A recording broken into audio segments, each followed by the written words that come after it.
Welcome to the Album Anniversary Podcast. Today's show is about You Know Who You Are by Gasoline Heart. It was released August 1st, 2006 and is celebrating a 20-year anniversary.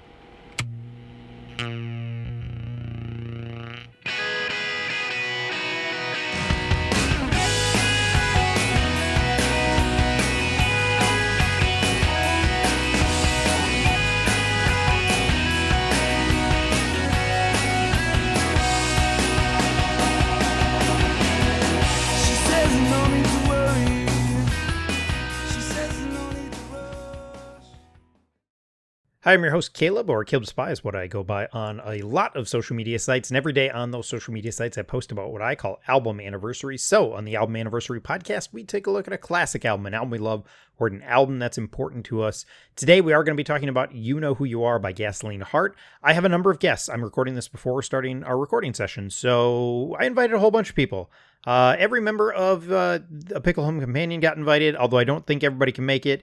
And Josh from the Audio A to Z podcast also joined us. So it was kind of his idea, actually. I think he kind of got us going on this. I had a show that I needed to switch out, and so this one fell in. This was something that was really new to me.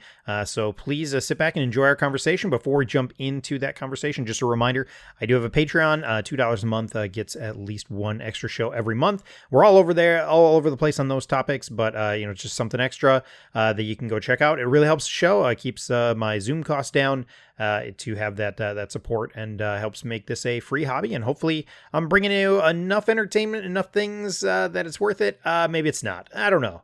Go check out the Patreon or don't. I can't tell you what you do. All right, I'm going to throw it over to our conversation. Thanks so much for listening. We'll see you at the end of the show.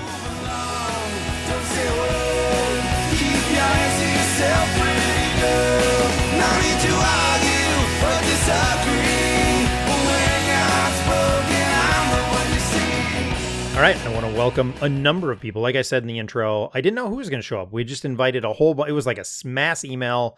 I just spammed a whole bunch of people.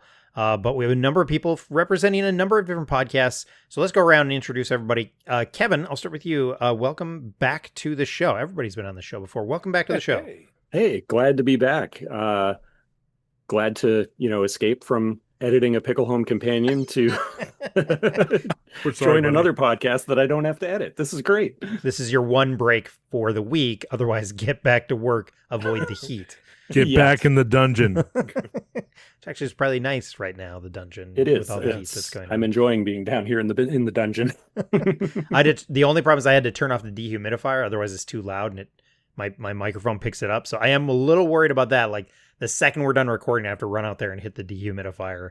And I'm sure it'll be at like 90% by the end of the episode. So it's out of control. All right, let's go to our next squid. Pete, welcome back to the show. Hey, Caleb, thanks so much. I'm glad I passed the audition. It's glad to be back. For those of you listening at home, he's shaking his head. I'm glad to be here from the dungeon of 102 degrees here in Rhode Island. Feels like temperature. We're in the heat vortex, and I'm feeling fine. Glad to be with y'all. I have no idea what ours is right now. All right, and then our last squid, who's not dealing with the heat, I'm assuming, just the heat of being awesome. That's the only heat you're dealing with. Brock, welcome back to the show. Oh, geez. Hi. Thanks. I'm excited to be here, and I'm excited that I don't have to edit this, and I am also one of the editors of A Pickle Home Companion. Back to introducing folks. Our final guest, Josh, from the A to Z Audio podcast. Now I'm worried I messed up the name. Welcome back to the show. Hey, Caleb, thanks for having me back, and I appreciate you letting us talk you into covering this album tonight. Yeah, it worked out well. I didn't have this on the schedule. I will be totally honest. I had never really listened to this. I know you guys are all much more familiar, and we had something kind of fall through, and I was like, well, all right, we were going to do this and maybe do it just on the Patreon. And I was like, all right, well, let's just move it onto the main feed. So It's actually helping me out, because I ended up not, unlike every other Christian music podcast, not that I'm an exclusively Christian music podcast, unlike every other one of those, I decided I'm not covering the Reliant K album that everybody else is covering. So that's what this is replacing. So unless Matisse never gets back to me, but I'm not Right. expecting that return email. I was That's wondering how- why I didn't get an email about that sign up that I put on there. Okay, got it. And we're Mhm. skipping it. We're skipping it. Let's dive in and talk about this record. She says, Mom, do you really believe all this? 'Cause I just feel numb. I don't want to die. Sometimes I feel like jumping. I don't want to sing. Some reason my mouth stays open. I don't want to serve. How come my eyes keep wandering? I don't. So the album we're covering, like we said, is, or like I said originally, was You Know Who You Are by Gasoline Heart. It is really hard for me to say that and not say the Gaslight Anthem. Every time I read it, I have to stop and pause and say Gasoline Heart and not the Gaslight Anthem, because there's only one true Gaslight band for me. So sorry. It was released August 1st, as far as I can tell, 2006. So celebrating a 20 year anniversary, not 25. So we'll go through a couple facts here. So it was their debut record, and it was produced on mono versus stereo. And amazingly, there is no producer as far as I can see on it. It's just the band. The band gets producer credit on what is debut record for this group, but clearly not a debut record for these musicians because they had done other work. So that's what we got. We got debut record, mono stereo, and no producer outside of the band. Any additional thoughts on those facts? So I do know they worked with Steve Albini on the record. So Lewis said, fun fact, we finished recording with Albini a day early, so he actually gave money back to the record label for the last day that we didn't use. And a quote from him was, "I'm a simple man. I only get paid for the days I work. It's good business." That's awesome. He also said he also despised the New York Yankees and was a huge baseball fan. Ooh. The message on the answering machine at the studio ended with, "And just to remind you, it's never too late to hate the Yankees," or something like that. All right, I'm leaving this conversation. Not to offend Pete, but Steve's not wrong. I'm Hey, but- going with Steve on this one. Right. Sorry. But all right, that's fine. Well, Lewis is a big Yankee fan, so don't insult the lead singer / band head. But what I will say is Steve Albini is also famous for a collaboration with, that's right, it only took us 10 minutes, Switchfoot. Really? Yeah. Steve Albini's been a producer on Switchfoot's records as well, or a couple of them. I like how you went Switchfoot and not, Nirvana. No, we don't know. No, I'm going where I know. Yeah. What else has Steve Albini worked on? Actually, we've covered Switchfoot. Steve Albini this year because he worked on the I always say it wrong. Wow to the Deadness with Steve Taylor and the Perfect Foil. He produced that. So Steve Albini, I like him quite a bit. He recorded, produced In Utero in Minnesota. Shout out to Cannon Falls. Other comments on producer and all this stuff. Mono Stereo would die shortly after this. That is also something that I find interesting. It would die and then it would get resurrected. So it was a kind of a short-lived record label because isn't it like the Rock of Goatee Records? I think that's what it was. Yeah, no, I believe you're correct on that. And then like one of the guys from Reliant K like restarted it. Sure. Yeah. Because like it died and then he wanted to do some more producing. They're like, oh, why don't you do it under mono stereo? And I think that kind of tried to make a comeback and then died as well. So, but interesting enough, this was the record label that the Showdown was on. Yeah. Any other thoughts on the Showdown? Oh, well, we love the Showdown. That's what brought us David Button playing with Reliant K. That's right. Yep. I am super unfamiliar. Get snake bit. Yep. Hey, good luck with your editing, Caleb. It's heavy. It's heavy metal. There you go. This is why. Are we talking about Project 86 yet? Oh, shoot. No. Time out. So Lewis also said that gin and grapefruit, as well as rum and pineapple, fueled the record. So, I see. I appropriately am That's what drinking you were that drinking. tonight. Dang it. All right, I'm going upstairs. So never mind. I just have coffee. That's all I have. That's all right. So I made mention of like this is a debut, but it's not a debut because this is not this was essentially kind of like the follow-up. I read an article that was basically like, oh, I didn't see this as a new band. This is just the next evolution of the Kick, which was Lewis's previous band, but he really was the last member of that. Were you guys at all well, maybe we'll get into it later, but like that's accurate, right? That this was, he had been doing that, the Kick kind of died off, and then he started up this with some guys. Yeah. Okay. I also see no sales data for this. Like nothing. I couldn't find anything. I couldn't find reviews. I couldn't find anything. This is like a weird dead spot of the internet where like you would think 2006 we've got internet stuff, but I can find like hardly anything. Like early 90s, I like kind of have come to like expect it if it's not a huge thing. But this 2006, it's weird to just kind of feel like there's just not a lot out there. So that's all the facts I have. What other fun facts do you guys have? We already brought the Steve Albini up, but I know, Josh, you had added a couple things. Anything else you wanted to add? Well, it might explain how they were able to record so soon, but they did pre-production by Matt Malpass, and that was at Glow in the Dark Studios in Atlanta, Georgia. Oh. So how much do you think this was done by the time they got there? Not sure. And they're probably pretty experienced, so that probably also helped them go fast. Yeah, because they were doing in the studio. I mean, like I mentioned earlier, they finished a whole day earlier, and Lewis said that another fun fact was that Kiss Off, Pills, and That Girl were all recorded last minute because they finished everything else so quickly. So those 3 songs weren't originally even going to be on the album, and they just kind of were like, "Well, we got time."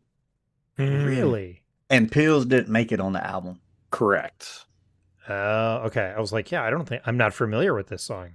Yeah, because Pills got replaced with, was it Red Light, I believe? Yes. Which is a great song, by the way. We'll get to that later, but oh my goodness. Yeah, there's actually, in the lyric book, they have a list of probably like 17 or 20 songs, and at least 4, 5, 6, 7, 8, 9, 10, at least 11 of them didn't make the album. And then most of them have been released on later albums. Yeah, exception being Pills.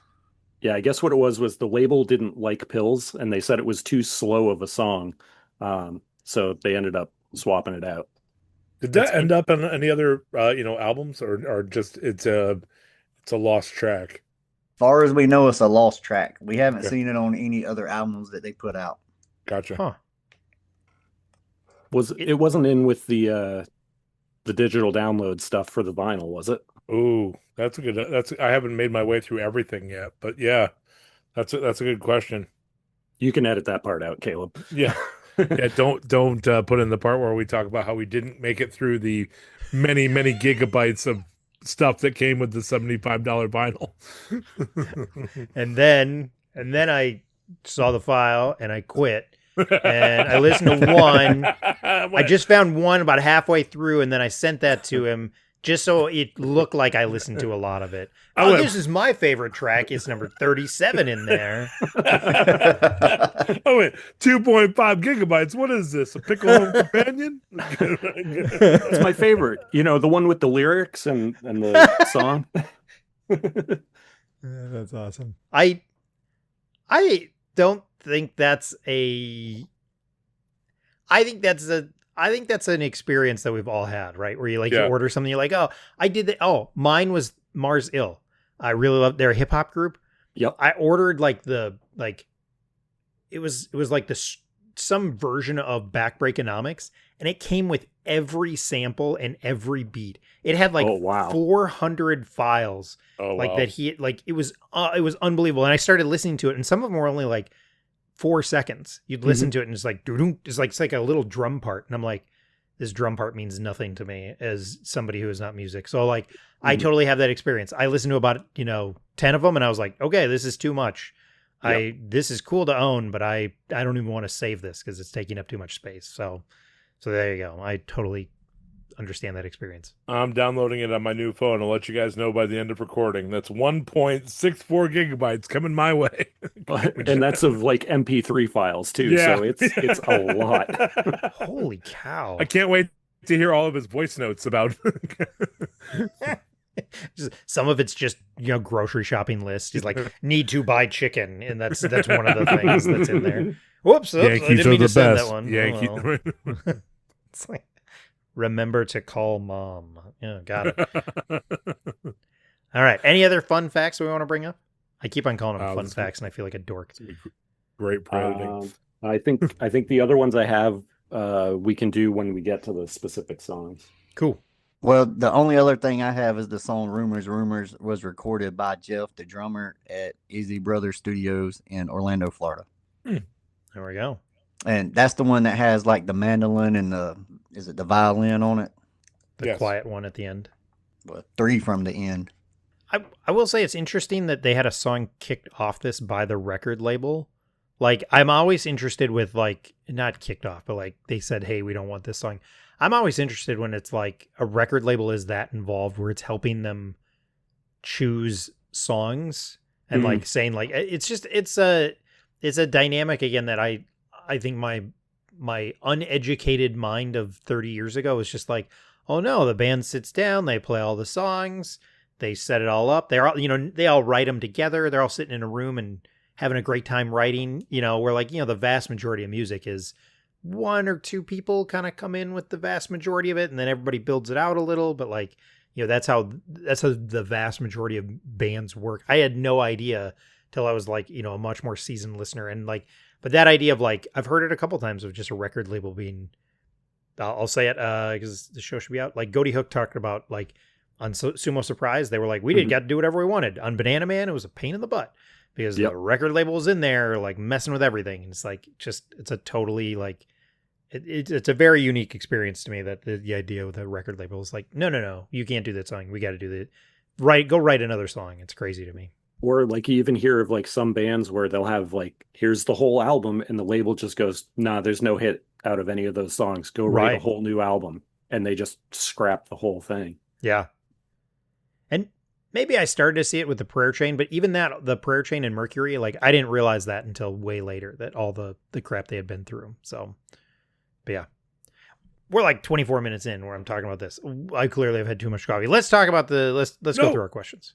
No, you're right at home right here, buddy. Right. I know it's not for you and your podcast format, but you're right at home with us. So thank you. Thank you for welcoming us into your living room. And this is as chaos as I get. Maybe it'll turn up on the Patreon. Should I ask Lewis about any lawn care tips or? No. I don't care how much Jared likes his lawn. I don't like doing the lawn. I like the lawn is the bane of my existence. Well, hey, Caleb, Brock did find a review from Relevant. And I saw that. I just texted that over to you. I guess it's a little bit too late. It's okay. We can bring it up at the end, maybe. Yeah, there was one review. Yeah, that and Indie Vision Music, I think, had a write-up on release as well. I know they had a whole break, and he had a whole bunch of questions with him. Like, I think Indie Vision Music is down with this week.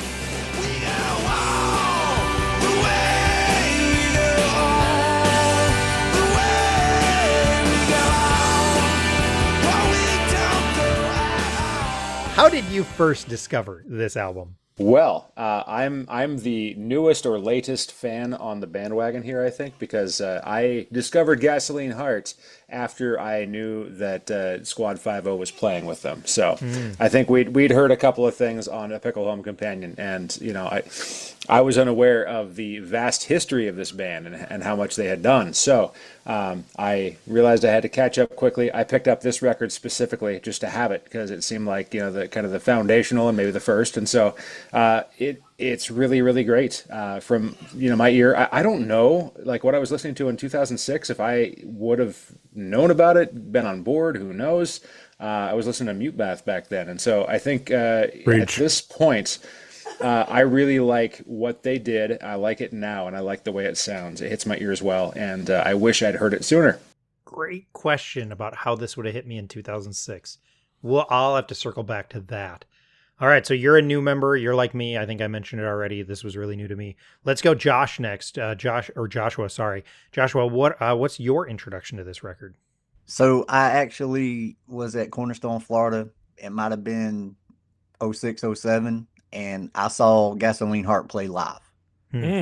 Never heard of them before, but they definitely stood out at that festival because they just sound different. Also, they had their keyboard and organ player there. And so when you hear the organ live, it's just different. Hmm. Lewis is entertaining live because he kind of gets unhinged and just says what comes to his mind. And so he made some clever puns that day. And definitely, I had never seen Squad 5 then, but I could tell that that was John. And so Mm. I was like, well, there's John Fortson from Squad 5. So, like, this band has to be good. Hmm. Nice. And so after that, I went and bought the album on iTunes and listen. I'm pretty sure that was the only thing they had out at the time. Okay. And so listened through it through iTunes for a while. And then maybe like 3 to 5 years ago, do y'all remember when a lot of CDs were going through like brand new, going through Dollar Tree? Yes, Yep. of course. Yeah. Yeah. So like I could never find anything. And then one day I'm in my local Dollar Tree just looking through the CDs and there's this album and then another one by the Juliana Theory. Yeah. Yeah. And so now I have a physical copy of it. So it was the live show, went home and bought it, and then was got it later. Did you follow along from that moment as much as you could, or was it just like, oh yeah, that's cool, I have this on iTunes, or was it like, oh yeah, no, I'm gonna try and keep track of this group from this point on? No, for me it was just this one album, having it on iTunes, listening to it. I ripped it to a CD so that I could put it in the car. But as far as trying to keep up with the band, that was kind of difficult through the years until Spotify came around. Hmm. And since then, I've gone back and checked out everything. Okay. Yeah, because they would release something. So I'm super unfamiliar. It looks like What Now came out in 2007. Does that sound right? And then they had like Nostalgia Ain't What It Used to Be in Yep. 2009. So Yes. they were releasing stuff, but it was harder to keep up with them. Correct. Because this is their only thing on mono stereo as well, I believe. Pete, what's your introduction to this? So I do remember hearing Move Along, what, 20 years ago now, obviously. I remember hearing that song.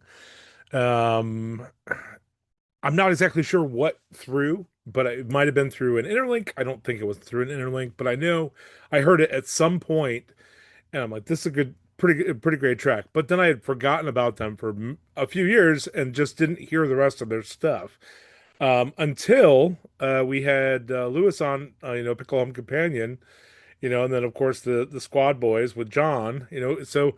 But especially when Lewis came on is when I listened to Move Along, or when I listened to Move Along again, and then I listened to this full album, and just was like, I can't get enough of this. So doing the research for our, or quote unquote research for our Lewis episode, I was listening to the full album and just couldn't get enough of it. So I think I'm next in line for the newest fan to Brock, like right after Brock, or at least to absolutely deep dive into their catalog. And so I do remember listening way back a little bit, but not the full album. And then more recently, just absolutely enjoying all of the Gasoline Heart stuff. And like even went so far as to like get all the Bandcamp stuff, get all the stuff that's available because it's pretty phenomenal. And occasionally download 2.5 gigs of random stuff and Or just really went in. 1.6. Yeah, let's go. Yeah. Get a vinyl. I'm still waiting for this album, this album we're talking about to be on vinyl. So, Lewis, John, I know you're listening. And then the last one, Kevin, what's your introduction to this? I think I might have done this perfectly where it's every other. It's like new, old, new, old. I like that. So for me, I remember, after Squad, kind of wrapped up, I read probably in like HM magazine or something like that about, this new band with guys from The Kick and Dear Ephesus and, John from Squad joining in. And I was like, oh, sweet. I was like, that sounds pretty cool. So I definitely want to check that out. And I remember it was right around the time that my daughter was born when this came out. So stuff got a little busy, and then I ended up getting laid off from my job. So it, down the road a little bit, I found that old HM magazine, started flipping through it. I'm like, oh, right, I was going to go check that out. Go down to the local record shop. They don't, and I was like, hey, do you have the Gasoline Heart album? And they're like, oh, we don't have it, but we'll special order it for you. I said, perfect.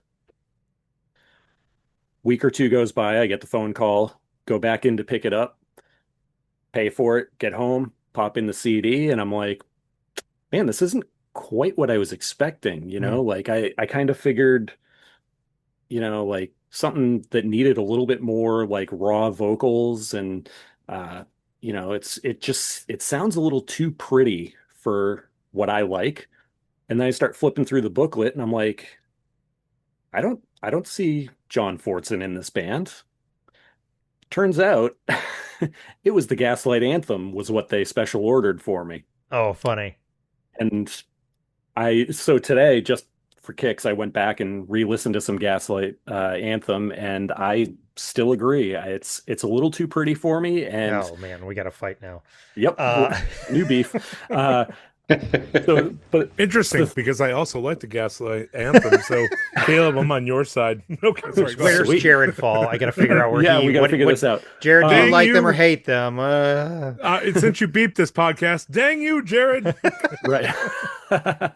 So anyway, when I did finally get the Gasoline Heart album, it kind of hit that perfect, sweet spot as far as like just the rawness on the vocals and like the emotion that Lewis puts into it when he sings. Like listening to it, it's almost like you can imagine what it would be like seeing them live and just, the way that it's recorded. Yeah, I agree with that. Yeah. That Unfiltered is where it's at. That's what drew me to Gas Heart for sure. What is the Gaslight Anthem album they special ordered for you? 2007. It's got to be Sink or Swim. It was whatever because I think their first one came out in 2007, like a year after this came out. Yeah, because 2008 is the 59 Sound, I believe. Yeah, it wasn't that one. Okay. All right. Sink or Swim is the worst of their main albums. Mm-hmm. I'll forgive you for now. Every time Kevin talks from this point, it's just shaking his head. This is it's just gonna be a furrowed brow and a little bit of judgment. Yeah. No. I totally understand. They are, yes, I can see that critique. I understand. Awesome. So now we brought up the Squad 5-0 connection. Is that still a thing? Like, and for those who are unfamiliar, is because this is still something that they're still putting out music. They get a 2020 record, and is John still involved, or is this just primarily turned into just Lewis? Oh boy, do we have a story for you? Who wants to take it? Apparently, you did not listen to a Pickle Hall Companion episode 72. Oh, it's possible. Title and verse. Okay. Yeah, wow, that's impressive. Whatever the opposite of something was the title. Bless you, Mr. Lawless. Bless you. We love you, Josh Lawless. Oh. And if you had, you would find out the internet in Orlando is connected to a light switch. No, I did listen. I listened to that one. In fact, I texted at the beginning of it because I was like, "Oh my gosh, what's happening?" Yep. It's more that I'm old and dumb, and the details I've missed that I've forgotten. But I totally do remember the light switch incident. I am well aware of that. Oh, Thank you. Thank okay, you. well then Louis D. Fabrizio and John Fortson are pretty much best friends, lifelong friends, I would say. Yep. And at this point, just consider them brothers. BFFs for life. That's right. Family. Yep. He's the third twin. I mean, triplet. Fun thing about that, and I wasn't there for it, but John came over to make sure that Lewis could get connected. That was like John was there just to be sure, like, hey, we're gonna make sure this happens. Yeah. And But we he didn't know about the light switch. John didn't know. Yeah, that's the right. thing. And we didn't know that John was there until all of a sudden he surprised us, and then surprised us all by flipping a light switch to save energy. Yeah. And that is my introduction to this group is that interview, because I had never even heard of them until that, and then I was like, oh, that was fun. And then I remember I did listen to, because I put it on my notes of like, all right, put this as a band to go check out. And I think I listened at work while I was not paying attention. So I was like, oh, that was good. That was fine. We'll see what I roll back to. And now we're covering it on the podcast. So, Yep. So yeah. But yes, they do have a brand new album, and John is involved. Okay. Yes. So Squad's done forever now. But there's more Gasoline Heart to come. So. Yes, and the new album is called Are You Who You Wanted to Be? So it's basically like a follow-up to this album. Yes, it is. Yeah, 2026. Oh, it really did just come out. Yeah, I mean, I'm behind. It really came out. Oh, yeah, on a Monday. Gotta add that to my little notebook of things I need to listen to. Cheapers. It's yeah, so it good. came out. It's super good. It came out on Spotify on a Monday. That's right. It wasn't a release Tuesday. It wasn't a release Friday. It was a Monday because Gasoline Heart feels like, forget you guys. We're putting it out when we want. We're doing what we want. Yeah, so when you add that to the calendar, make sure it's on Monday. Yep. I'll just probably trust. I'll probably just trust the Bandcamp page, to be honest. We're talking about it in 20 years, guy. So just put this in your future calendar. It's gonna happen. It's a little morbid, but 20 years. I'm kind of hoping I'll be dead. Let's go on to why we like this album. So you aren't who you wanted to be. Got it. Okay, or you might be. Who knows? All right. Okay. So stand straight and act your age. No more idle conversations about life and yesterday. Singing years ago we were happy, and some say we are the same. But after all these years, you're useless, and so is the sun. Let's talk about what it is we love about this record. What is it that you guys love about this record? We already talked on the vocals, Feeling of Live, but what else do we love about this record? I'm still recovering from your statement. Sorry, I'm going to go on mute for a minute. For me, it, like I already mentioned, the just the vocal style and stuff like that, but some of the lyrics in there where,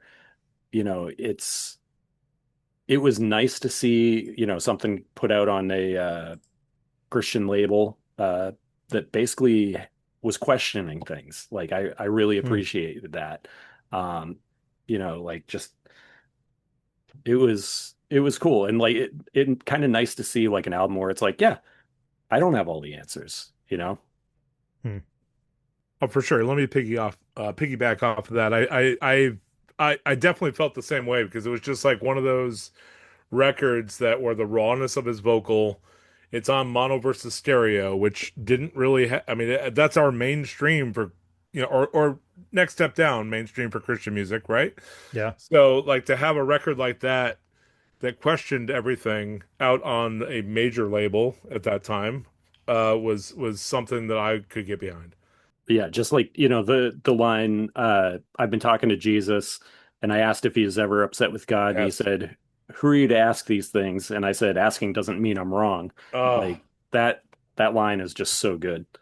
And the fact that it opens, it doesn't open the record, but is it the first song? Yeah. It's first verse of the first song, or second verse of the first song. It's a bold choice. If I were to get a full back tattoo, that would be the snippet that I would put on my back. Just saying.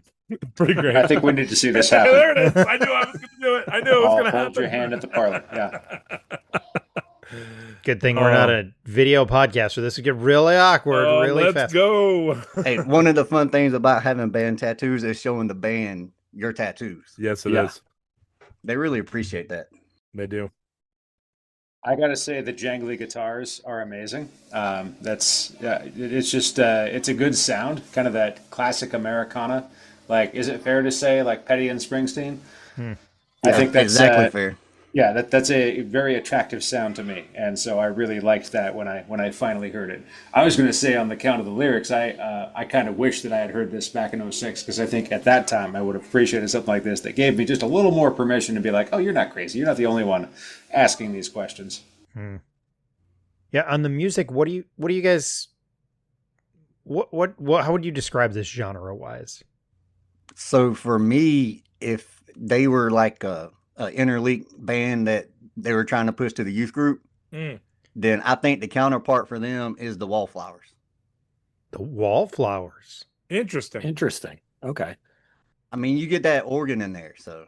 I do love the organ. The organ is killer on this album. Yeah, it's really good. For me, I get definite hints of, like Tom Petty for sure. Yep. Eddie Vedder, Mhm. maybe a little bit Counting Crows-ish here and there. A little bit of the Boss, a little bit of Springsteen influence in there. I mean, not quite his full catalog, but a little bit of Bruce. I get a lot of Bruce. Yeah. I get that's like, it feels a little Heartlandy. Like, it feels a little enough rock in there where it's like, I wrote down Heartland punk at one point. Like, I think it's not to that extreme, but it has enough of it where it's like, I get a little of that in this. Punk rock Americana. Let's go with that. Ooh. Which is what that's what the Gaslight Anthem feels like. So it is interesting. They're not, the vocals are different, but like, they're both, because isn't Lewis New Jersey guy? New York. New York, The city. yeah. Yep. Okay, And, so I mean, that and tracks. Orlando. Yeah, and Orlando. Yeah, the track. No, I mean, and he's credited, Springsteen as being a major influence. But I can definitely tell there's other stuff in there for sure. Yeah, it's interesting to think, Brock, you bring it up in like 2006. I'm thinking about like not just what am I listening to, but what is the Christian scene in 2006? It's like metalcore. Like, is that the only thing going on in the Christian scene at that point? Like, we're not full on worship everything, but like, what is Tooth and Nail putting out in 2006? We've covered some of them. What's that? Yeah. Emery. Yeah. Yeah, I mean, this is why, like, at Cornerstone, they stood out at that festival. Yeah. Because everybody else was, harder. I mean, maybe John Zeta was a little bit, Oh, you're hitting it. There we go. More rock and roll, but not many. Paramore had just started. So, I mean, this was different. I mean, it's you can sing along to it. But I mean, when Lewis gets going, he really does have those raw vocals. Yeah. And you feel the passion in it. Yeah, because back then it was like you said, it was Joan Zeta, it was Blindside, it was Project still, The Chariot, Showbread, Showdown, yep. Under Oath, As Cities Burns. Everybody was harder. Yep. And my boys Switchfoot were there, of course. I mean, there was Reliant K. So, but it was a definite dichotomy between the two styles, right? So it was like your harder stuff, and then your rock in the middle road, and then you'd have your like pop punk. And I mean, you had like the softer stuff with like Derek Webb and David Bazan, but just kind of like that middle road, there wasn't a whole lot other than like Gasoline Heart and maybe Me Without You that were doing something a little bit different than everybody else. Josh Garrels is in there for sure, doing some different stuff. Yeah, but you're right. But I agree with your point. Well, we just covered Define the Great Line. I mean, most people still point to that as like one of the quintessential metalcore albums. I think it's still, if not the highest selling Tooth and Nail album ever. It's in the top 5 easily. I mean, it went to number 2 on the Billboard 200. So like, yeah, it feels like the scene is gone full on into the metalcore stuff. So this doesn't fit that at all. This feels so much more. The Tom Petty is the other nice callback. Like, this feels like that. It feels like old rock and roll that just doesn't feel like it fits into the scene at the time. That's really, I'm trying to think what I gotta now. I'm gonna, somebody else say something. I'm gonna look up my favorite albums from 2006 and see if I can figure out what I was listening to in 2006. Well, I mean, I'll piggyback off of what Kevin was saying with the lyrics. There's lyrics in every single song that kind of stand out to me. Yeah. And like on my podcast, like we try to tell you what the meaning of the song is. But going through these, I can't exactly figure out what Lewis is trying to talk about. And I like that because you can draw your own conclusions about it. And so what I think a song might mean might be completely different from what he intended it to be. But that's the great thing about music is that you can draw your own conclusions. And the questions that he's willing to ask and that the record label were willing to let him put on there, and we can get in specifics later. I mean, that's what I really like about it, that it makes you think. Yeah, you're right. I would agree with that for sure. Yeah. Yeah, I mean, even like looking at the lyrics in Cheers, Here's to Life, just talking about like the little girl turning to her mom being like, "Hey, do you believe all this stuff?" Hmm. Like it's just, man, I love it. One other thing that I really like is in the artwork, like it's just there's a lot of like handwritten notes and stuff in there. Like stuff's crossed out and just notes next to each song, and it's it's kind of cool. Like it's kind of makes it a little more personal, even though it is, like printed artwork. Yeah, and the album cover that Seth did with the face being on a stick coming off of the head. Oh I yeah, mean, Seth Roberts. it really works well with this album and the title, and that's why I have a tattoo of it. Does anybody else have a tattoo of it? I do not. No. I don't. All right, How about everybody you, else, Brock? everybody else leaves. I do not have a tattoo, Pete. Okay. Thank you, Brock. You are welcome. Oh, there it is. All right. I don't have a tattoo of anything. Take care of your own. Take back what you got. You will never go home. Hey baby, I see you bleeding. They left you sobbing in the street. 'Cause sometimes life is good when it's We're going to talk about some of our favorite songs. We're going to start with Move Along, the opening track, which apparently Mike Herrera's on. I can't find it. That's my one note on it. I had a couple other notes, but what are our thoughts on Move Along? Yeah, Mike sings on the chorus. Like, so if you listen real close, like especially towards like probably like 2/3 of the way through, you can hear him pretty clearly. Okay.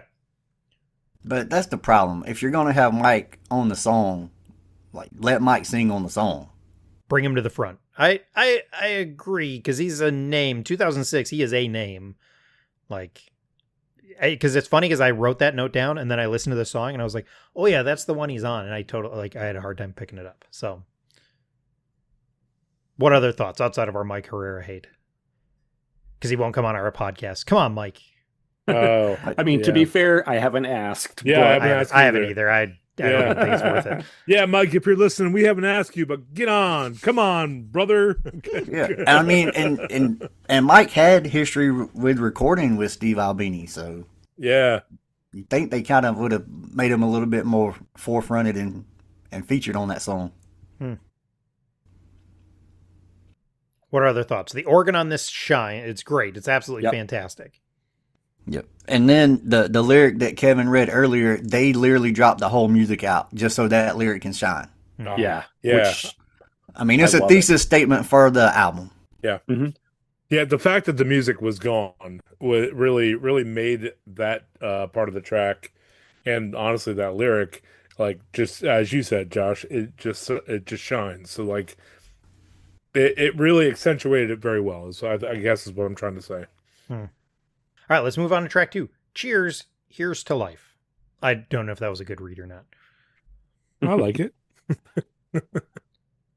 Yeah, I mean, the lyric that Kevin mentioned earlier, he says 6 years and I'm starting to fade like a young girl in the back of church who asked her mom, do you really believe all of this?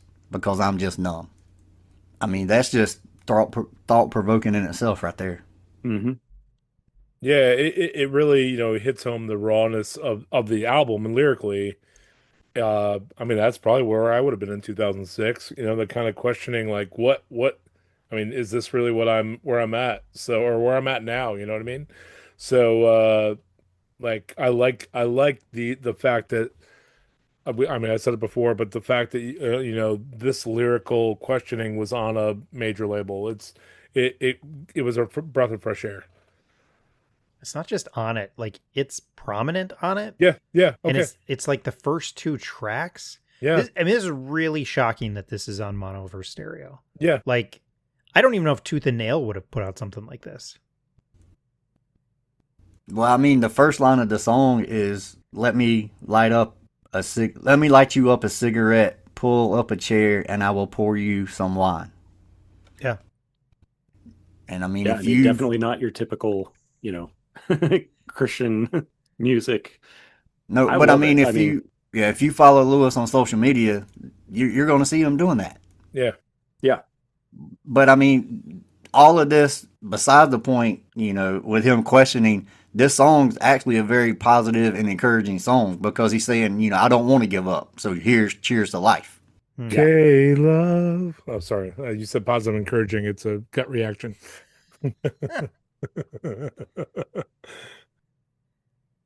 Oh, But no, you're right. I don't want to overshadow that comment. I mean, you're right. It really is a positive song that it turns out well. It's very cool.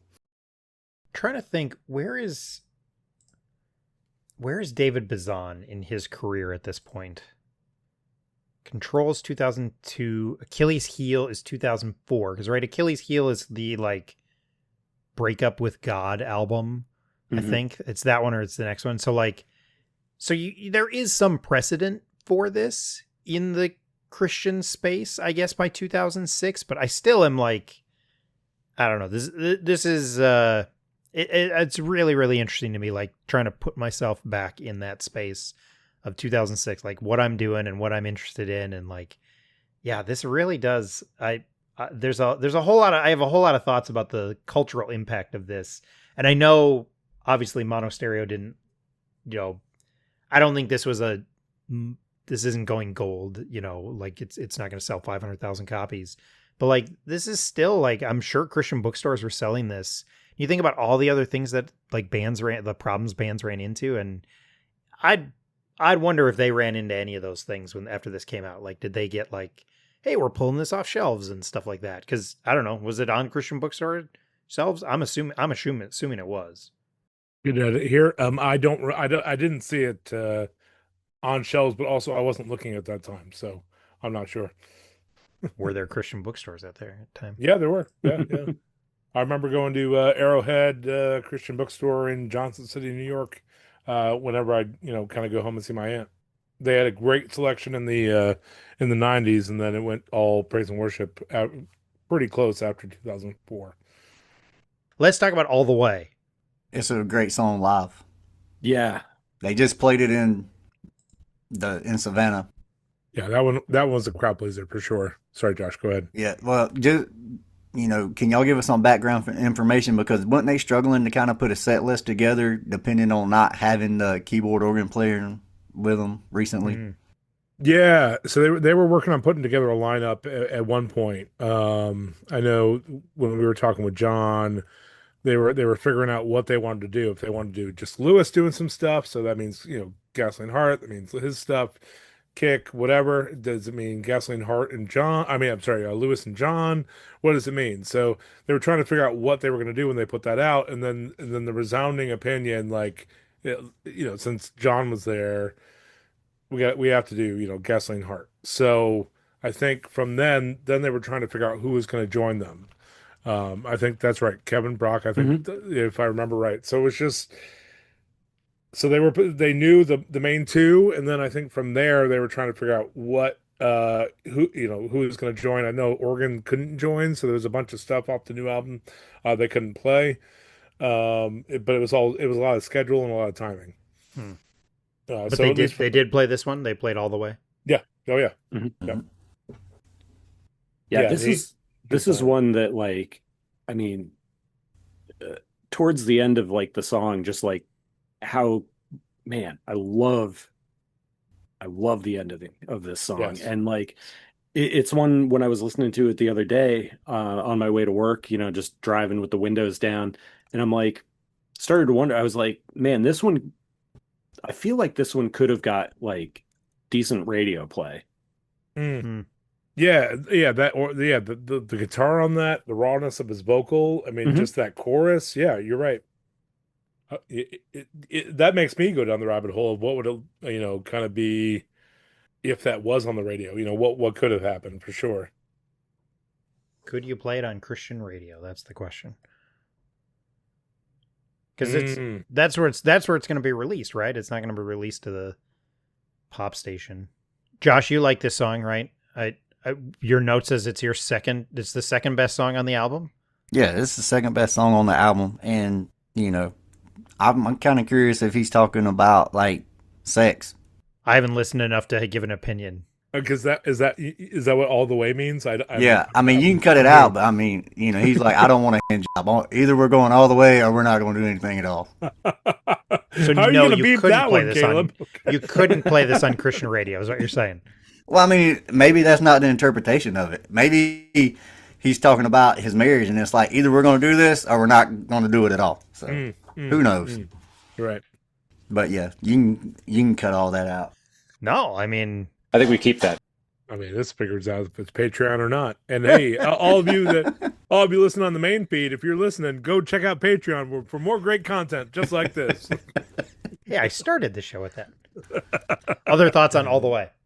You're right. Now I'm looking up the lyrics. No, he just says we're going to go all the way or we're not going to go at all.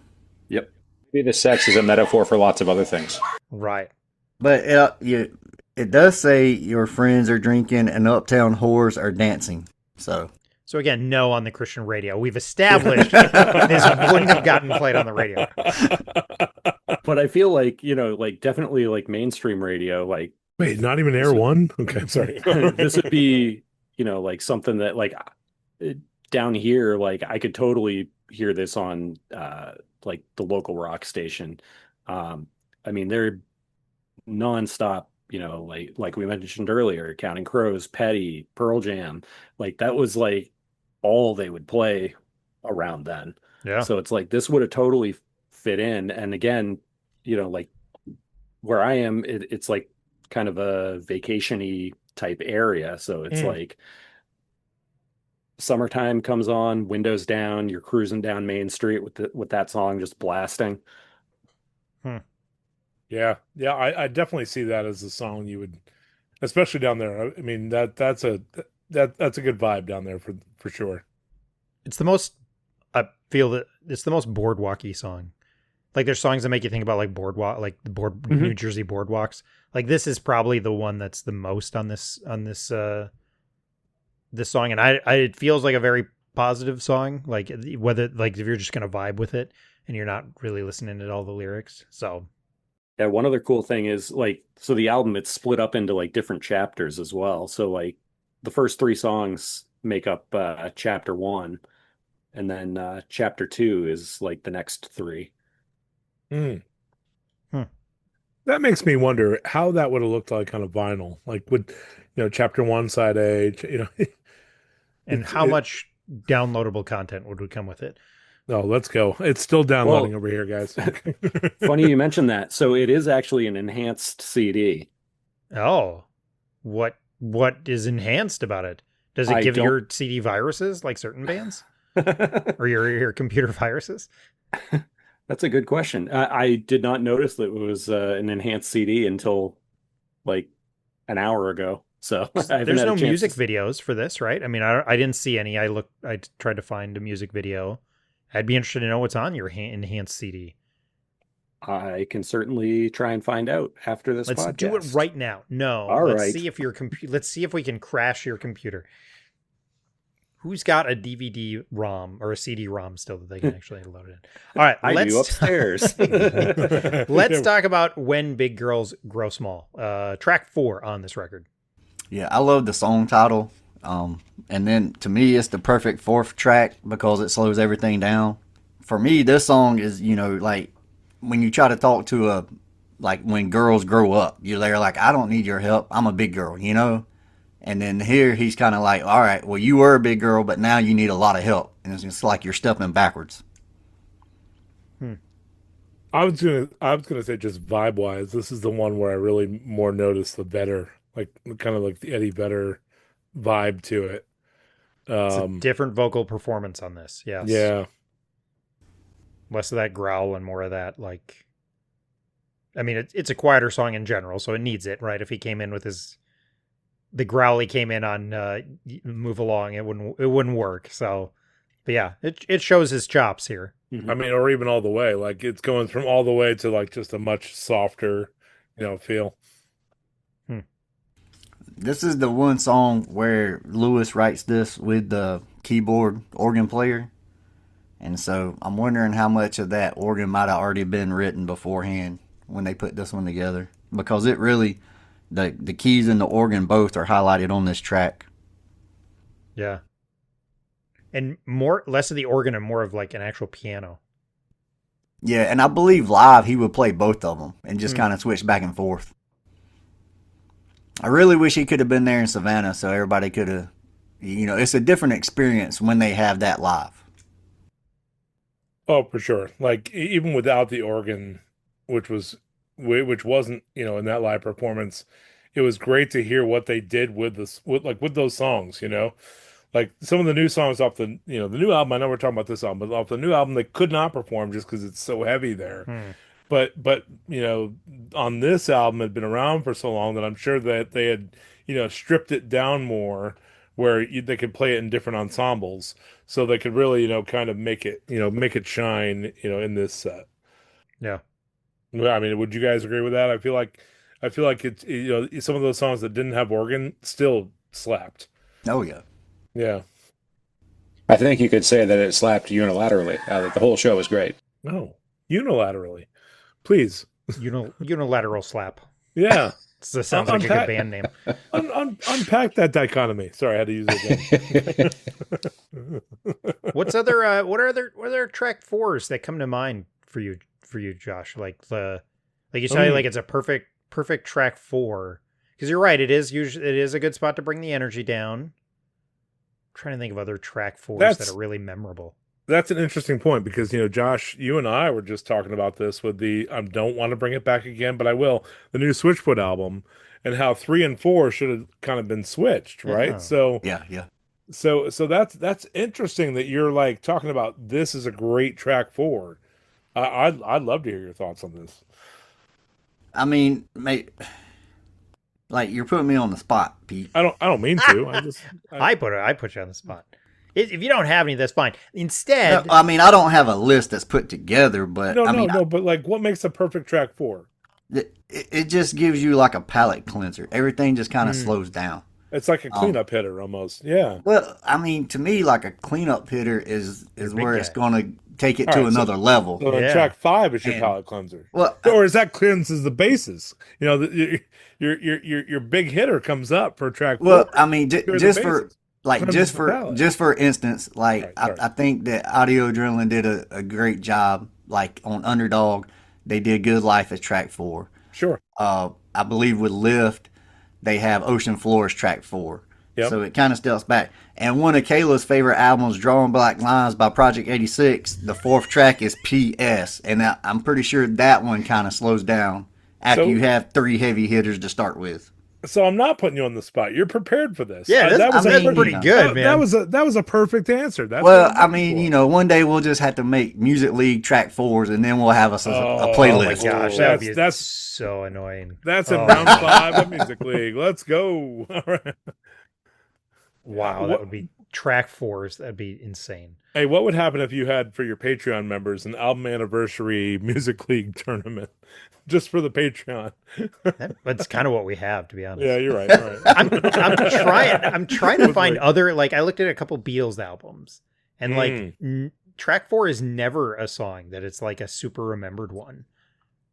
I'm not going to do any more of this, but I'm trying to think of like one other like classic album. And yeah, it is an interesting spot on the record because you're right. It is for a lot of rock albums. It's when you're going to slow it down. That's really interesting thing. And you think this is, and sorry, I'm going to just read your notes to you. You think this is the one where they also this is the one that sounds like the Wallflowers for you? Yeah, because you get more of that organ in this one. I like it. It's not the comparison I would have thought of, but now I feel like I need to re-listen. Maybe it's just me. No, it's a good call out. So All right, let's move on to Red Light, Hey Baby. I mean, just right off the how he starts it. It's like it's that shrill, like that the voice, that crack, that rawness to his voice. It's like, hey baby, do you love me? It's like, come on, you're asking that question like right there off the bat. It's like he's pouring out his heart, his his gasoline heart. Sorry, had to do it. Well And done. I'm sorry, Lewis. I apologize. That was horrible. yeah, and this is where we get the title track from, because Yeah. there's a lyric that says, "You know who you are. You're not what you claim to be." Yeah. Yeah. But this was a late add to the record, right? This is the one that replaces Pills? Yep. So it's, oh man, that's crazy that the title track, or as close as you're going to get, is the late add. Yeah, and like even in like the artwork, like all the other lyrics are all typed out except for Red Light, which is in the back. It's all handwritten. You get really raw vocals from him at about the 2-minute mark too. Like he really starts going hard. Like you can almost feel his voice like breaking. Well, and we got a little bit of that rawness. So when he was on our show, a Pickle Home Companion, wherever you get your podcasts, he did Red Light for us. I mean, we were amazed because we weren't expecting to ever have a musical guest, right? So somebody performing, and he did that. It was just that like that rawness of the hey baby, and it just that for me acoustic made me appreciate the realness, the lyric, of that song even more. Yeah, I mean, I don't know. Like I'd heard it on the album leading up, but just to really break it down, for him to perform it live, it just it's almost a better live song, if that makes sense. Yeah. Keys come in at the end. Great stuff. Yeah, yeah. Let's move on to track 6, Paralyze. Yeah, so this one Lewis wrote by himself, and I mean, it has my favorite guitar hook at the intro of the song. It's got the best guitar solo in it, and the guitar work on this one's really well done. And is that Lewis, or is that somebody else who's doing the main lead guitar stuff, you think? Probably somebody else. It's maybe the cleanest guitar on the record. Like, it's like we keep on making mention of all these other bands, and I'm like, there's parts where I'm like, oh, I don't know if I hear it, and then there's parts where I'm like, oh, I hear, like, that feels like 90s radio rock at times, and then at the organ again. You're right. Great intro hook on the guitar. It's again going back to the vocals. Like I've said it a million times, and it's like, man, it's so friggin', and like to kind of tie it back to like that Aunt Betty's record that I love so much. It's kind of similar. Like, you listen to that and like just the emotion that goes into the vocals on both of those albums. It's like that's why I love it so much. The chorus really is hooky on this one. Yeah. I mean, that lyric, pack your bags, say goodbye, like that is that one it stuck with me. Like, you know me, I speak in lyrics, I speak in songs that get stuck in my head. Like if I'm at the shop, if I'm out and about, like a lot of times if a Gas Heart is a song comes to my head, it's that one. I'll just start singing pack like I'll just that is a loop that keeps going through my head, or move along, or hey baby. Like, so like it's hooky without being hooky, if that makes sense. Like it's not he's not writing it to write hooks, but they're there. He's a great songwriter in the sense of like it sticks with you. If you hear a Gasoline Heart song, it's going to be stuck in your brain. And that was one of the lyrics, from Paralyzed that gets stuck for me. It's a cool like travel song. Well said, Pete. Thank you, Joshua. All right, let's move on to Steam. I want to say Stream, but it's not. Steam, A Well Dried Up. That was not a good read. I read the other one in parentheses better. Failure on my part. This is, for me, it's maybe the most memorable, like, when you talk about, like, hooky parts of it, like, when he says that a well dried up. I don't know. That's probably the lyric on the whole thing that. And again, I'm a little more vibing with this because I'm newer to it. But that was the moment when I'm a well dried up. That was probably the moment that I was like, oh yeah, that's the one that's stuck with me the most. Yeah, I mean, just the whole record. The whole record, it's just a good vibe record. Like you can just throw it on and just enjoy it. It's great. Yeah. Yeah, for me, this is like the third best song on the album. And you just get those lyrics, like in the second verse, he's like, morning should never start like this, empty feelings on what I have missed. I got no regrets. Wait, maybe I do. I got no reasons to have no clue. Am I right? Am I most likely wrong?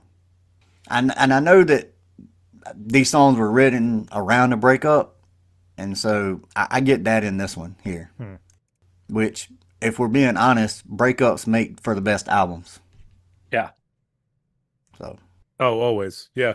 Whether it's a breakup with your significant other, break up with your job, a break up with some, a significant member of life. Yeah.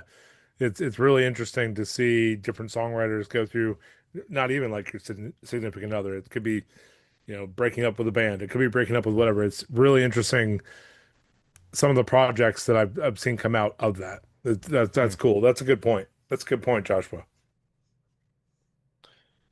And also for me, it's interesting to see that chapter 3 is steam a well dried up. Like that's the beginning of this next chapter. Sorry, go ahead, Kevin. And this is another one of those like songs where it's like, hey, I don't have, like maybe I'm wrong, maybe I'm right. Like I don't know. Like I don't have all the answers. I don't have my shit together all the time, It's like Yeah. All right. Let's head down to Georgia. Meet me there. Man. Track 8. I don't do that ever on the show, and I should never do it again. Meet Me in Georgia is track 8. What are our thoughts on that? It was not good. No, that was bad. No, that was Church Ham's Now of You. That was like a good transition. I promise you now, I will never do it again. Oh man, I was proud of you here for a moment. No, and it was. Now we're never going to do that again. Okay, well, I'm canceling my Patreon. There we go.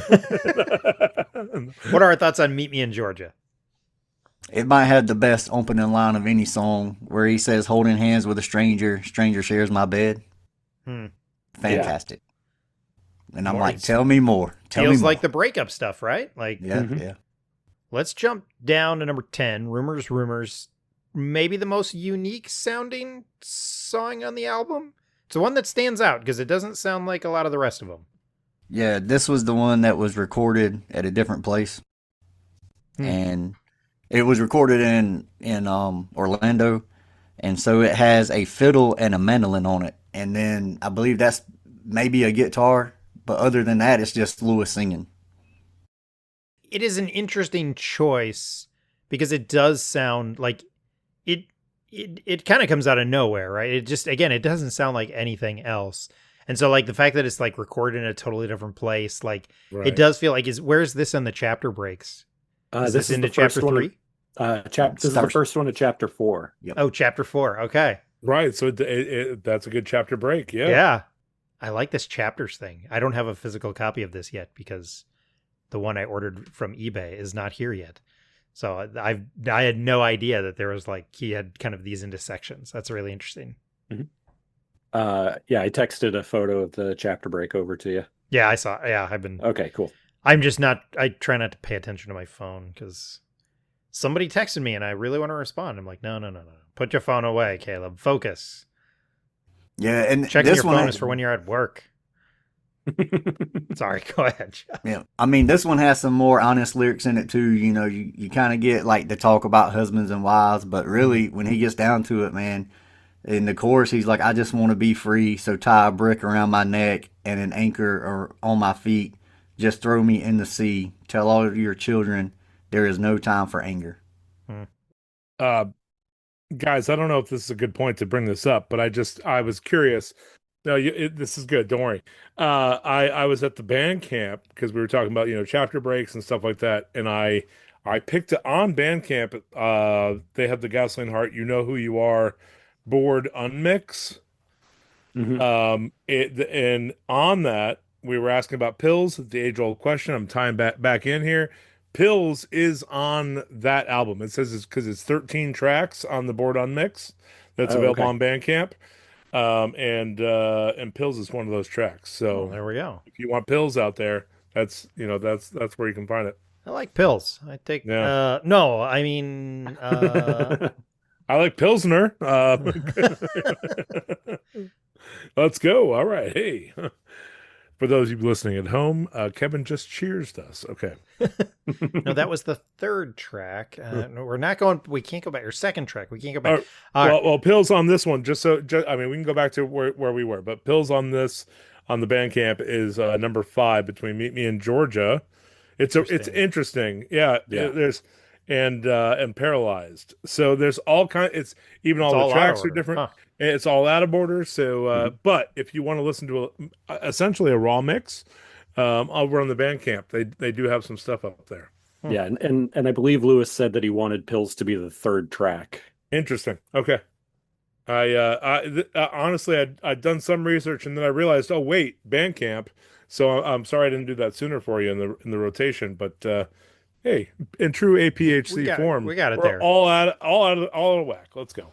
Speaking of out of order, so the Google tells me that the enhanced CD, it's got a like a documentary / music video directed by Benjamin Clyde. Oh, you're welcome, Kevin. Thank you. I'm glad we can make that happen. So you can somebody get that up on YouTube. Jeepers. Come on, people. That's what enhanced CDs are for. Is getting them up on YouTube now. Kevin will do that soon. Okay. in between editing. All right, let's go. Right. Track 11, Long Island. What's keeping me from here or anywhere to be exact? Again, not a great read. What are our thoughts on the penultimate song on this album? Hang on, I have a note on that one. Oh, I did 2 notes. Oh, one of them's mine. I said this should have been the closer. Ooh. Oh, you're going to have fun editing this. All right, let's go. That was one of my notes. Is I thought maybe this should have been the closer because I really like Josh called out. Like I really like the organ on it. So that's my thoughts on it. So Lewis said, Albini hated me until I sang. Well, actually, until I screamed. I almost blacked out during the long scream on Long Island. All right, let's go to not the Violent Femmes song Kiss Off, but it is the Gasoline Heart version of Kiss Off. What are our thoughts on the actual closing track? So this one had completely live vocals, like he just recorded them all live. Like no overdubs or nothing? Nope. Oh, cool. There's a few times in the album where he kind of like refers back to Young Hearts or Young Love. And so maybe he's kind of like reflecting back on maybe the beginning of the relationship. But the lyrics that stand out on this one are, some boys got it good, young hearts do what they should, their dreams don't die, their girls don't lie. Well said. Yeah, so I mean, just going back, like every song has like a lyric that just stands out and makes you think. But overall, like looking at it, it is really interesting if it was in the Christian bookstores, like what lyrics they did send to them, because I know they always had to be approved before being put on the shelves, and maybe they just didn't even push it to Christian bookstores. I mean, I'd be shocked if Mono vs. Stereo didn't. I mean, they got Reliant K, for goodness sakes. You'd think they'd have to. I mean, I like this as a closer just from that like distortion at the end, just the way it was that long, kind of guitar reverb at the end. Like that was a good, who knows, if Long Island had been the closer, what they might have done with the end of that song, but for the end Kiss Off, I think it's a good closer. Personally. The AI slop is telling me yes. That's all I'll say. I don't know how trustworthy that is, but it's saying yes. All right, who's texting John? Let's find out. Huh. Well, I'm sure a bunch of your listeners probably worked at Christian bookstores. Right. Yeah. Leave it in the comments. Yeah. So put it in the comments or call. If only there was a number they could call. I don't have a number.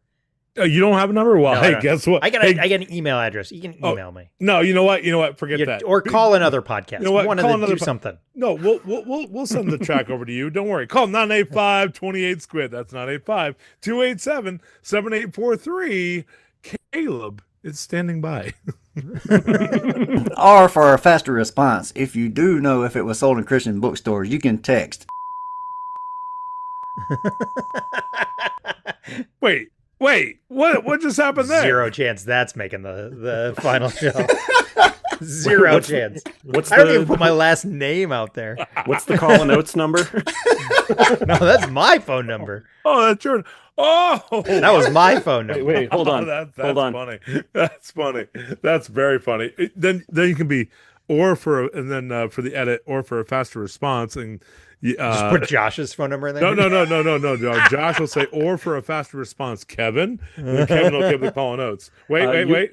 You can call 719-266-2837. All right. So Josh. All right. Talk about reimagining bits. Here we go. Josh, or for a faster response, Kevin. Go ahead, Josh. You can say it. We lost Josh. He just put his head down. Josh, you got this. Come on, buddy. I don't know do what it. to say. Josh. All right. Repeat after You lost me, Pete. You lost me, Pete. No, Josh, repeat after me. All right. So just say, or for a faster response, Kevin. Or for a faster response, Kevin. You can call 719-266-2837. Oh. This is how comedy is supposed to work. This is comedy at its finest. Fourth try. All right, let's go on to our final question. Yeah.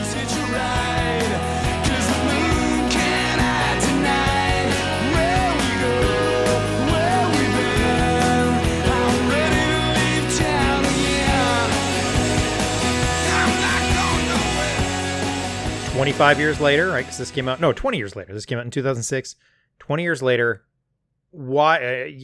The response I always say is you can listen to the last hour and a half. But what are a couple things that you guys would call out for, like, hey, why this stands up, why this is still important to you, and why people should go back and check it out? Which 3 of us have checked it out essentially in the last year. Yeah. Never had heard of it, and it was brand new to us, and all really, really enjoy it. So why would you tell somebody that, hey, it's worth going back and checking out? I mean, the rest of the guys have more eloquent stuff. So let me just say it's a great, complete album. It's a great vibe all the way. And that's just where it's at. And I'm going to let the other guys be way more eloquent than me. Go ahead. So one good reason why you should check it out is I've talked to a lot of different guys in a lot of different bands, both through the podcast and when my band was on tour and stuff like that. And anytime you bring up Gasoline Heart or anything that Lewis was involved in, everybody is like, oh, I love Lewis. He's great. He's crazy. So good. So, I mean, he's really like one of those like musicians. So like, Well, hey, I mean, I'd echo that with our hangs in Savannah. Like he's just an all around good hang, all around good. And so I can't even imagine how it's going to be for musicians hanging out like that's awesome. Yeah. And for me, like, this is just a perfect, like, riding in the car. You have the windows rolled down. Mm-hmm. You really don't have anywhere to go, and you're just listening to this album from beginning to end. Like, today, I tried to listen to it while I was cutting the grass. It wasn't the same. But if I have this on in the car, I have to roll the windows down. Because it's just, like what Pete said, it's just a complete album. It's a good listen from beginning to end. It's straightforward rock and roll, and you can sing along to it. Yeah.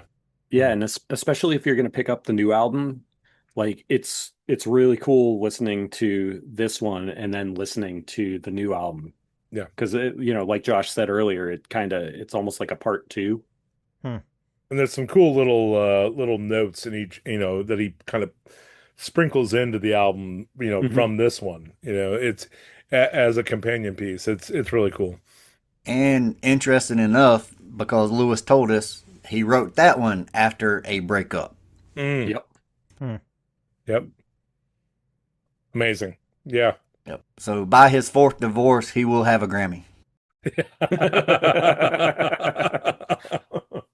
All right, well, we should start the show there. All right, let's welcome to the Album Anniversary Podcast. Fun facts. We are going to be talking about relationships and Grammys and divorce. Hey, send me the video. You'll have your first low light. Here we go. Well, and I mean, Caleb, we were, someone was like, hey, should we even see if Lewis wants to come on the show. And I'm like, no. I'm like, like we were looking out for you, Caleb, because we know this here's enough for you. All right. For the And so, Patreon, we're bringing him on. Okay. like literally, Lewis will go to the bathroom and not turn the camera off. I mean, That's again, that's inside why we're baseball, not a whatever. video podcast. So I don't have the ability to edit out bathroom breaks. It's on video. It's just not happening. Blue screen of death. Yeah. Brock, you're still with us. How's the pulled pork going? Any final thoughts that you would give for this record? Oh my goodness, this is a great soundtrack to pulling your children apart as they're trying to destroy each other. Hey, baby. Okay. We're not done with dinner yet, but I am glad this record exists. I wish I had found it sooner. I'm glad that I know about it now, and I'm grateful to have kind of been in the room with you guys as you did this. That is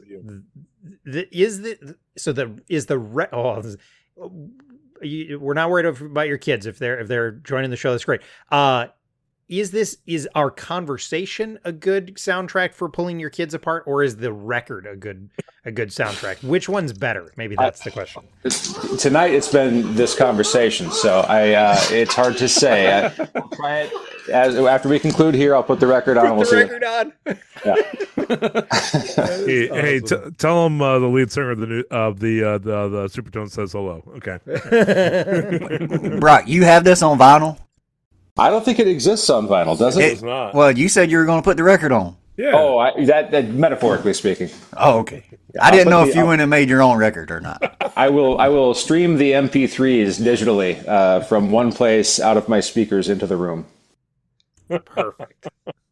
I say put the record on, even if I'm just putting on a CD. I know. I'm just giving Brock a hard time because Put your records on. Oh, put your I mean, if put it, your you know, records on. we all know if it was on vinyl that Brock would have it. Yeah, that's for sure. Yeah, when girls put records on. Yep. Yeah. Oh, are we going to cover that album? No, sorry, Caleb. No, absolutely not. I'm open, but I wish I were closed. I didn't want to know what some people know. I am a well-tried. That is it for You Know Who You Are by Gasoline Heart. Again, as far as it looks like the release date might be up in the air, so maybe it was in January and we missed it, or August 1st, 2006, celebrating a 20-year anniversary. Thanks for joining the show, guys. You guys all have stuff that you're selling. So what is where can people buy your Tupperware, and where can people listen to your Tupperware? Let's start with Kevin or Pete or whoever wants to pitch you guys' show. Hey, Kevin, go ahead. All right. Yeah, so you can listen to all sorts of nonsense that is way more unhinged than than what happened here. Don't worry, we brought you a preview. Yeah.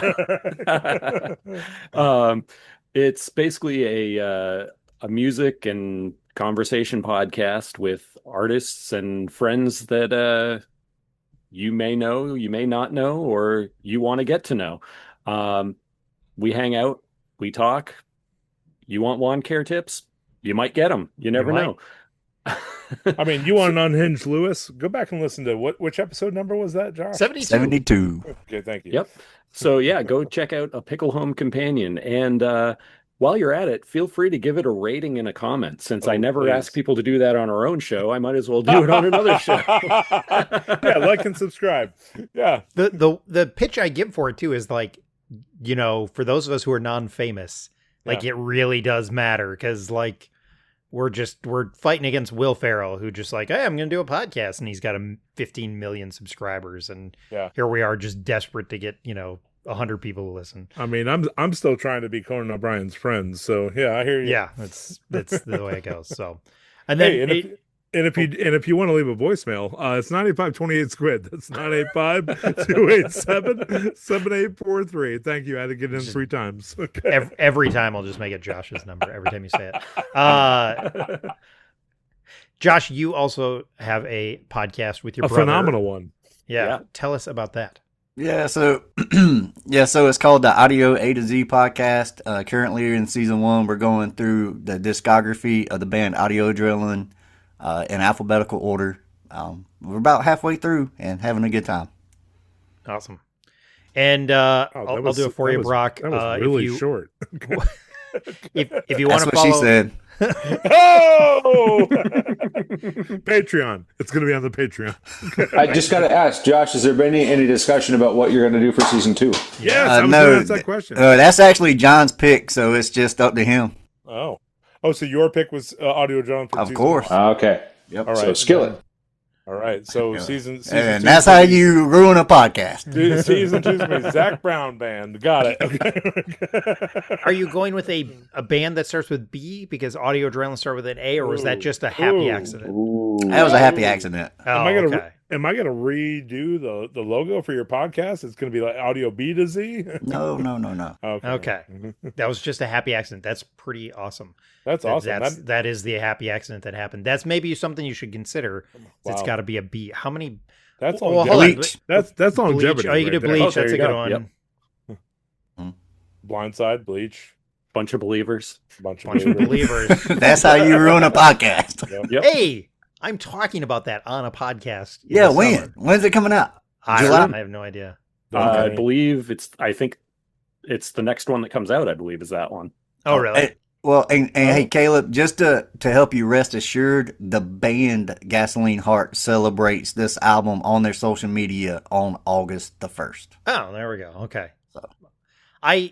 There's a whole other discussion about the Wikipedia having like 5 different entries it's for ridiculous. some bands. I mean, it's like the Tooth and Nail. There's a Tooth and Nail like discography page that is just wrong 80% of the time. It drives me crazy. I wanted to promote just because I know Brock's still dealing with his kids. If you want to check out Brock's stuff, go to any of the kind of Christian, mainly the 90s recovery one on Facebook. You'll see Brock holding up things, and then his Instagram is Brockman, where he holds up pictures of albums he owns and talks about them. Or as we like to say, www.steppingstones.com. Exactly. /Brock. That's right. Awesome. Thank you, Well, Caleb. thanks guys for making this happen. I would have skipped this. I would have skipped this, and I would have been bummed. I really enjoyed listening to this record. I didn't have as much to say as other people. It's a lot newer to me, but I really enjoyed this record to the point where I was like, yep, I'm going to go buy it. And I don't do that for every record I cover. I have not gone back into purchase to find the Great Line. It's just not going to happen. I've purchased neither of the Project 86, but there are records that the process of getting ready for the shows, was like, oh, I better listen to this a bunch of times. And I was about my 3rd time through, and I was like, you know what? I'm buying this. I need to see if I can get this on CD. So luckily eBay helped me out, but yeah, so I really appreciate getting a chance to talk about this and covering this record. It was awesome.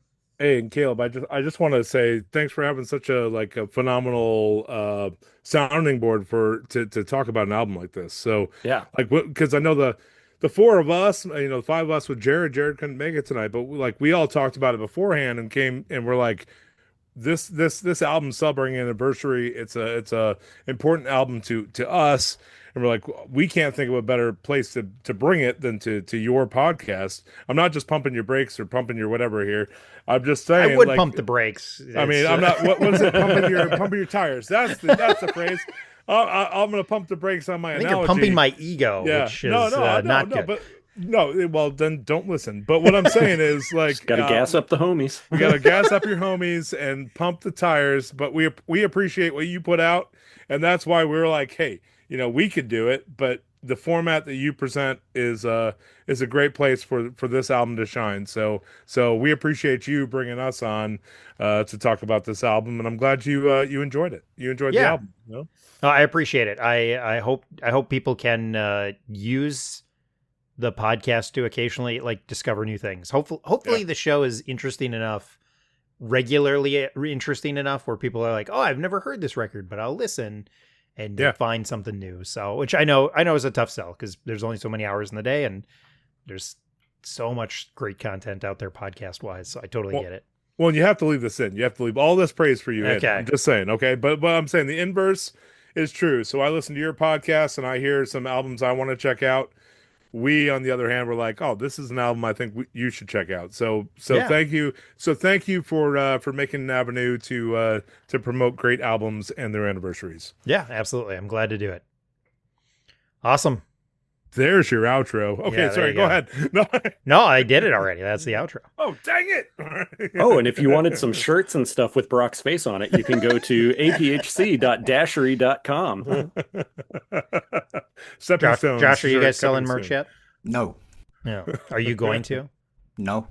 Of all those spam emails I get, because I have a email address that has podcast in it, I get merch ones all the time, and I'm like, Oh, how many podcasts are selling merch? I mean, I don't know. Sorry, I'll stop sending those to you.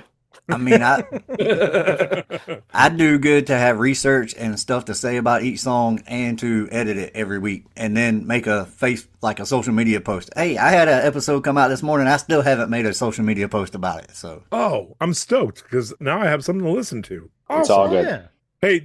Hey, Joshua, don't worry about it. I did not promote this week at all until the episode title dropped just a few minutes ago. So don't feel bad. it's all right. We're getting paid the big bucks for this, so just remember that. Yeah. I mean, y'all keep promoting that voicemail, and you already have a voicemail box full that you might not get a response for it for 3 months. But keep sending voicemails. Hey, oops, all voicemails. It's at least content once a month. Great. Here you go. Just let me be your fine. Just where you are, you're fine.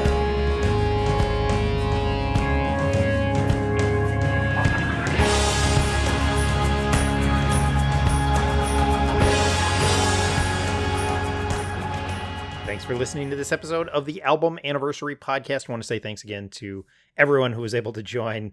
I got to remember everybody who was able to join.